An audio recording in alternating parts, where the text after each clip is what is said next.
আসসালামু আলাইকুম। আশা করছি সবাই ভালো আছেন। আলহামদুলিল্লাহ আমরা বেশ ভালো আছি।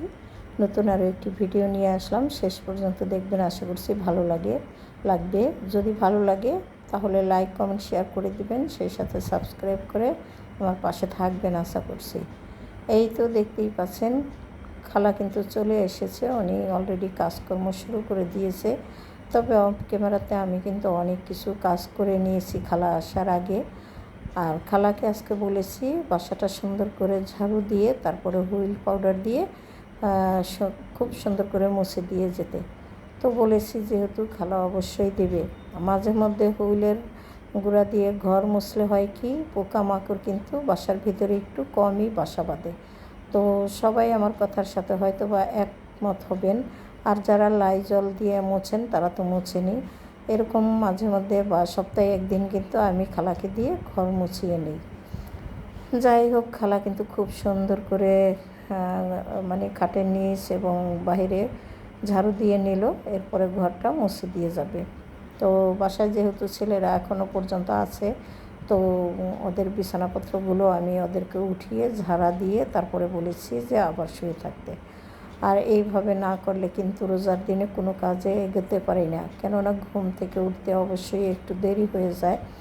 আর ছেলেরা উঠে অনেক দেরি করে, আর ছেলেরা না উঠলে তো বিছানাপত্রগুলো ঝাড়ু দিতে পারি না। তাই তো ওদেরকে ডেকে ডুকে তুলে তারপরে ঝাড়ু দিয়ে আবার আমি বলি যে শুয়ে থাকার জন্য। যাই হোক, আর যার কাজ থাকে সে তো অলরেডি চলেই যায়, আর যার কাজ একটু পরে থাকে সে একটু পরেই যায়। তো এই যে দেখতেই পাচ্ছেন, খালা কিন্তু খুব সুন্দর করে মুছে দিয়ে যাচ্ছে। আসলে আমার বাসার অবস্থা এমন একটা পরিস্থিতি, মোজাইক করা, তবে বাস্তবে কিন্তু এতটা মানে খারাপও না। আমার মনে হয় আমার ক্যামেরাতে একটু খারাপই আসে, একটু ঘোলা ঘোলা আসে মোজাইকগুলো, কিন্তু মোজাইকগুলো কিন্তু আর একটু মানে সাদা সাদা। তো কি আর করার, কিছু করার নেই। যাই হোক, বাসাবাড়ি খুব সুন্দর করে মুছে তারপরে আমার কিছু কাজকর্ম আছে সেগুলো আমি করব। তবে এই যে দেখতেই পাচ্ছেন, কিছু প্লেট বাটি সকালবেলা উঠে আমি ধুয়ে রেখেছিলাম, বাদবাকি প্লেট বাটি তো রাতের বেলাতেই ধুয়ে রেখেছি। এখন যেহেতু পানি ঝরে গেছে, এখন একটু সরিয়ে রাখবো এবং সিঙ্কটা খুব সুন্দর করে মুছে পরিষ্কার করে রাখবো। এতে করে দুপুরবেলা আমি রান্নাঘরে আসলে আমার কাছেও ভালো লাগবে এবং কাজ করতে তো সুবিধা হবেই। এই যে দেখতেই পাচ্ছেন, তারপরে কাজকর্ম শুরু করে দিয়েছি। আমি হলো সকাল এবং সন্ধ্যা দুই বেলাতেই পানির এই কাজটা করতে হয়, কেননা পানি ফুটিয়ে যেহেতু খাই, আর কি করার। এই কাজ মাঝে মধ্যে আমিও করি এবং মাঝে মধ্যে আমার হাজব্যান্ডও করে। তো রোজা এসেছে পরে কিন্তু আমাকেই বেশি করতে হয়, যেহেতু উনি একটু বেশিক্ষণ শুয়ে থাকে, তারপরে ঘুম থেকে উঠেই কিন্তু উনি ওনার দোকানে চলে যায়। অনেকে হয়তো ভাবতে পারেন যে দোকান দোকান বলি, কিসের দোকান, তবে বলতে চাই না, আবার হয়তো কোনো ভিডিওতে আমি বলবো আমাদের কিসের দোকান বা কিসের ব্যবসা। তো ব্যবসার কথা শুনলে হয়তো অনেকে ভাবতে পারেন যে আসলে কোথায় বা কীভাবে। তো আপনারা যদি জানতে চান, আমি এই কথাগুলো ভিডিওতে বলবো, আর আপনারা চাইলে সেখান থেকে অনেক কিছু কিনতে পারবেন যদি ইচ্ছা থাকে, আমি ঠিকানা দিয়ে দিব। যাই হোক, পানির বোতলগুলো আমি ফ্রিজে তুলে রাখবো, কেননা এই পানি দিয়ে সন্ধ্যার সময় আমাদের ইফতারের জন্য শরবত বানাবো। আর ঠান্ডা পানি ছাড়া কিন্তু আমি কখনোই শরবত খেতে পারি না, যতই আমার গলা যেমনই থাকুক না কেন। তো আমি কিন্তু পানি ঢালার আগে গোসল করে নিয়েছি, নামাজ পড়ে নিয়েছি। তো পানি ঢেলে এক পাতিল পানি আবার ফুটতে দিয়ে তারপরে আসলাম। টুকটাক কিছু বাজার এনেছিল, বাজার বলতে এই তো আপেল শেষ হয়ে গেছিলো, অবশ্য শেষ হয় নাই, দুই একটা আছে। তারপরে আবার আপেল নিয়ে আসছে, আরও কিছু আনছে, সেগুলো আপনাদের সাথে আমি শেয়ার করব। তো এখানে রান্না কিন্তু অলরেডি আমি বসিয়ে দিয়েছি, কেননা রান্না আগে হয়ে গেলে পরবর্তীতে ইফতার ভাজা পোড়া করলে কিন্তু কোনো সমস্যা হয় না। আর প্রত্যেক দিন মাগরিবের পরে রান্না করতে গেলে নামাজটা পড়া একটু এলোমেলো হয়ে যায়। আমি আজকে খুব সুন্দর করে ঘন ডাল রান্না করে নিলাম। ঘন ডালের ভিতরে আমি আম এবং টমেটো দুইটাই দিয়ে দিলাম, সেই সাথে দিয়ে দিলাম ধনিয়া পাতা। এইভাবে ঘন ডালটা রান্না করলে খেতে কিন্তু ভীষণ ভালো হয়। তবে আমার যে ছেলেরা আছে তারা কিন্তু টমেটো এবং আম দেওয়া আর ধনিয়া পাতা দেওয়া একেবারেই পছন্দ করে না, কিন্তু আমার হাজব্যান্ড যেহেতু অনেক পছন্দ করে আরও রোজার দিন, সে কারণে আমি কিন্তু এগুলো দিয়েই দিলাম। আর আমি হলো করলা ভাজি বা উস্তা ভাজি করে নিলাম, আর কিছুই করব না, কেননা গতকালকে যে মাংস রান্না করেছি সেই রান্নাগুলো কিন্তু আমার অমনিতেই রয়ে গেছে। তো সন্ধ্যা রাতে আমরা এগুলো দিয়ে যদি খাওয়া হয় খাবো, আর তা না হলে তো ভোর রাতের জন্য রয়ে গেল, সেই সাথে দুধ আছে। আর যদি হ্যাঁ সন্ধ্যা রাতে খেয়ে ফেলি তাহলে হালকা পাতলা কিছু রান্না করব।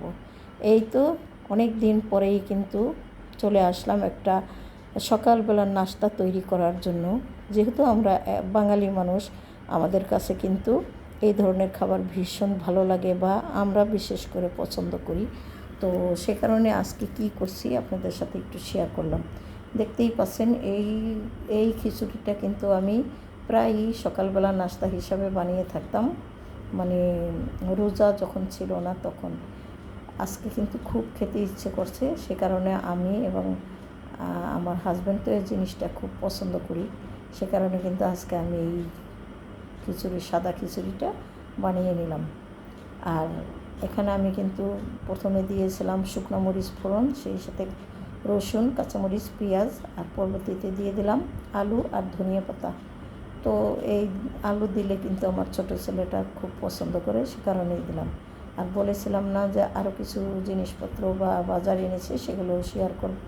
এই যে দেখতেই পাচ্ছেন এখানে কিন্তু পেঁপে এনেছে, খিরাই, আর সেই সাথে পেয়ারা, আর অল্প একটু কালো আঙুর এনেছে। তো কালো আঙুরটা হলো আমি একটা রেসিপি বানানোর জন্য আনতে বলেছিলাম, কিন্তু আসলে সম্ভবত আজকে বানাতে পারবো না, যদি আগামীতে বানাই আপনাদের সাথে শেয়ার করব। তারপরে চলে আসলাম হলো ইফতার তৈরি করার জন্য। তো অত বেশি কিছু তৈরি করব না, কেননা যেহেতু সাদা খিচুড়িটা খাবো, তো এমনিতেই পেট ভরে যাবে, আর এত কিছু বানাতে গেলে পরবর্তীতে কিন্তু একেবারেই ফেলানো যায়। আর বুয়াদের পরবর্তী দিন দিলে কিন্তু নিজের কাছে খুব খারাপ লাগে যে মানে একেবারে যেদিন বানাই সেদিন দিতে পারলাম না, পরের দিন বাসি খাবার দিলে নিজের কাছে নিজেই ছোট হয়ে যাই বা ছোট মনে হয়। তো সে কারণে আমি কিন্তু খালাদেরকে এই ধরনের খাবার দিতেও চাই না। তো যাই হোক, আমি এখানে বেগুনি আর আলুর চপ, সেই সাথে হলো পেঁয়াজও বানিয়ে নেব, আর কিছু অত বেশি কিছু বানাবো না, এইটুকুই। মুড়ি মাখবো না, শুধুমাত্র শুধু খাওয়ার জন্যই এই কয়েকটা বানিয়ে নিলাম। তো দেখতেই পাচ্ছেন এক এক করে কিন্তু আমি অনেকগুলোই বানিয়ে ফেলেছি। ভেবেছিলাম অল্পই বানাবো, কিন্তু অল্প আসলে বানাতে পারি না। খাবার দাবার রোজা আসার পরে একেবারে এলোমেলো হয়ে গেছে, কেননা বানাবো না বা কিনবো না করতে করতে কিনেও আনা হয় এবং বানানোও হয়, সে কারণে খাবার দাবারগুলো অনেক নষ্ট হয়ে যাচ্ছে। তো এখনও পর্যন্ত আসলে ঠিকঠাক করে কোনো কিছুই করতে পারলাম না। রোজা কিন্তু প্রায় 8-10টা চলেই গেল। তো যাই হোক, এখানে যে প্লেট বাটিগুলো একটু নষ্ট হয়েছিল সেগুলো আমি খুব সুন্দর করে ধুয়ে পরিষ্কার করে নিলাম, আর পেঁয়াজটু ভাজা হয়ে গেছে, এখন আমি তুলে নেব। তারপরে কিন্তু আমি ডাইনিংয়ে মানে ইফতারের জন্য ডাইনিং টেবিলটা রেডি করে ফেলবো। তবে আমরা তো টেবিলে বসে মানে সব সময় ইফতার করি, সে কারণে আমার মনে হয় একটু ঝামেলাটা কমও হয়। তো এই যে দেখতেই পাচ্ছেন আমার কিন্তু ভাজা পোড়া শেষ, আর রান্নাঘরটাও কিন্তু আমি খুব সুন্দর করে পাশাপাশি ক্লিন করে নিয়েছি। আর এই যে দেখতেই পাচ্ছেন আজকে কী কী ইফতারে ছিল, খুব সুন্দর করে কিন্তু আমি টেবিলটা সাজিয়ে নিলাম। আর খাওয়ার সময় প্লেটে নিয়ে নিব, এত তাড়াতাড়ি নিলে কিন্তু ঠান্ডা হয়ে যাবে, সে কারণে আমি আর এখন পারবো না। আর এই যে দেখতেই পাচ্ছেন এটা ছিল শিম ভর্তা, আমি অফ ক্যামেরাতে এই শিম ভর্তাটাও করে রেখেছিলাম। তো ইফতার করে নিয়েছি, অনেক প্লেট বাটি আগে ধুয়ে ফেলেছি, এখন সামান্য কয়েকটা ধোয়া ধাইয়ের কাজ আছে, ভাবলাম আপনাদের সাথে একটু শেয়ারও করি। এই যে এখন খুব সুন্দর করে এই মগ এবং প্লেটগুলো ধুয়ে পানি ঝরিয়ে তারপর যেখানে রাখার সেখানে রেখে দেব। আর আমাকে তো এই কাজটা দিনে 2-3 বার করতে হয়, আগে দিনে করতে হতো, এখন সন্ধ্যার পর থেকে শুরু হয়, আর ভোর রাত পর্যন্ত এই কাজগুলো করতে হয়। অনেকে বলে রোজার দিনে কাজ কম, আসলে না, রোজার দিনে আসলে কাজ বেড়ে থাকে অনেক বেশি, কারণ আগে তো দিনের বেলা কাজ করলেই হতো, আর এখন হলো দিনে এবং রাতে সবসময়ই কাজ করতে হয়। তো যাই হোক, আমরা যেহেতু মহিলা মানুষ, দিনের বেলা কাজ আমাদের করতেই হবে, না করলে উপায় নেই। তো এই যে দেখতেই পাচ্ছেন কি করতেছি। এখন হলো প্লেট বাটিগুলো পানি ঝরে গেছে, এখানে রেখে দেব। আর দিনে কাজ করব হলো ঘর বাড়ির কাজ, আর রাতে করব হলো খাওয়া দাওয়ার কাজ।